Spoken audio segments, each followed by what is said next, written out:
Hello everyone, my name is Colin Titus. My presentation this week on Sesame Workshop will provide an overview of the organization as an American institution, ultimately growing into a global organization. We'll talk a little bit about the downward spiral and some of the events that happened in 2010 and beyond that led to some financial difficulties for Sesame Workshop, and then discuss some key action steps taken by Jeff Dunn when he was hired as the CEO in 2014, and ultimately determine if those actions and steps that he took, if that led to some success for the for Sesame Workshop. So the organization was co-founded by Joan Gans Cooney and Lloyd Morissette in 1968 as the Children's Television Workshop. It aired the first episode of Sesame Street in 1969 and changed the name to Sesame Workshop in 2001.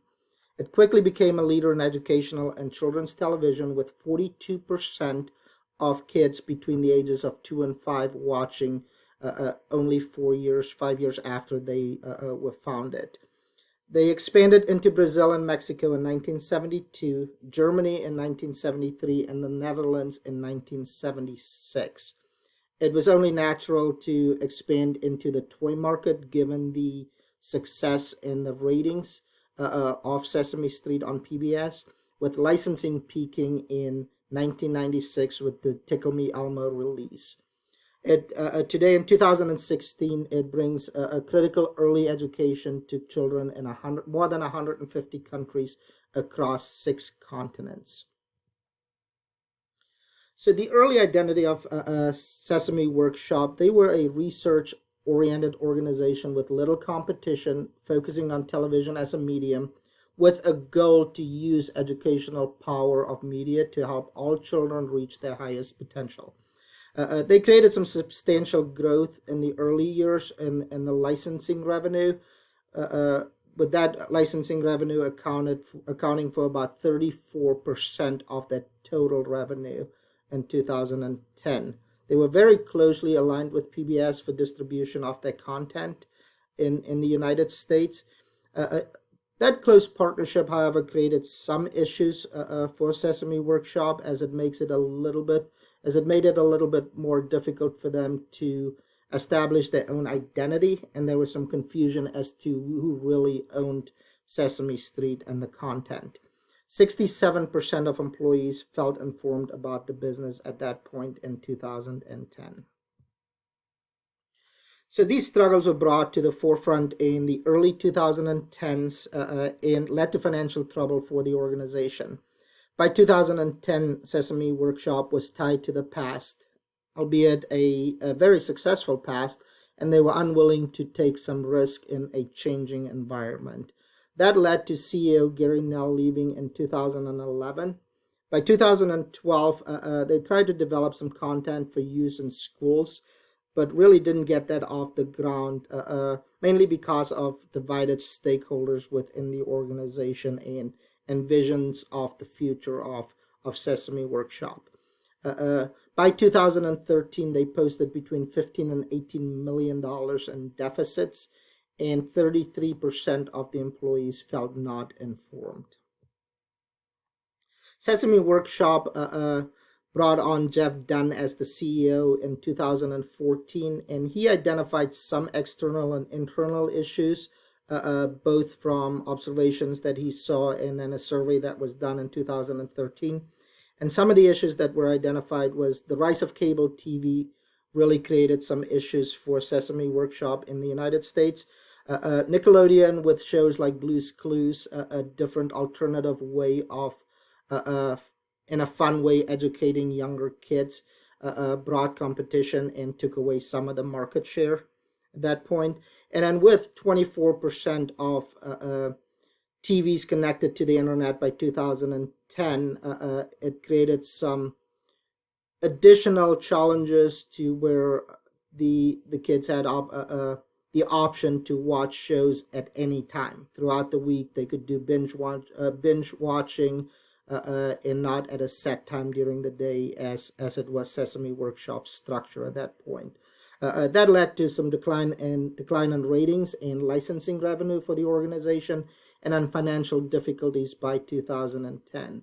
Some of the internal issues were employees operating in silos, organized by function, and not really collaborating with other departments to create content and adapting to changes within the marketplace, leading to some finger pointing throughout the organization. The staff felt operations were inefficient and poor communication and organization amongst senior leaders, and overall a lack of skills and vision to remain relevant at that point. So Jeff Dunn made a conscientious effort to engage the Sesame Workshop employees and their families and improve morale. Some of the operational changes included creating that team, the turnaround team of internal talent and for-profit experts to really look at how to get the organization on the right track again. He reorganized Sesame Workshop into two operational units: the media and educational activities and the social impact and philanthropic work. One of the biggest things he did, in my opinion, was renegotiating the broadcasting rights, which ultimately led to the 5-year agreement between Sesame and HBO.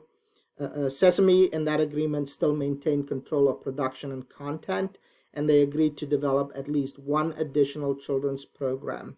Now, even though HBO wanted to get the exclusive rights to air the Sesame Workshop content, he was able to get them to agree to still show some of those on PBS and serve underprivileged kids, even though it was a little bit later that this content was broadcasted to those kids.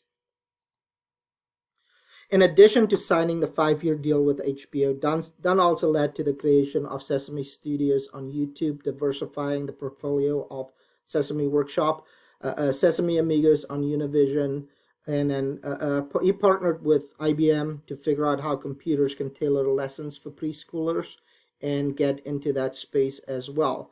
Additionally, he created an investment fund for new ventures that encouraged some of the employees at Sesame Workshop to partner with external experts and even startups to create digital content. Signs that the organization was on the right track were confirmed by awards and accolades that they earned since 2014. Some of these include, obviously the biggest one was ending an 8-year span of operating losses, earned 21 daytime and 2 primetime Emmy awards. They were awarded a Smithsonian American Ingenuity Award, named to the Fast Company's Most Innovative Companies list, awarded the first ever CLIO Global Impact Award, and then also won the MacArthur Foundation's inaugural 100 and Change Grant Competition. A very impressive list to be on in such a short time since 2014. So on the financial side, things were looking better as well. The first year after Jeff Dunn took over, fiscal year ending 15, expenses were actually higher than revenue. Since then, revenues increased by 83%, and operating income is currently at almost 13% of revenue and still growing. One of the most impactful metrics is the revenue growth outpaced expenditure growth by 1.74 times, which will hopefully lead to some better financial times for Sesame Workshop. So the current identity of Sesame Workshop, who are they today? They are an organization using market research to make informed decisions in order to help kids grow smarter, stronger, and kinder. So a little bit of a different vision, but still very similar to that initial vision that the company was founded on.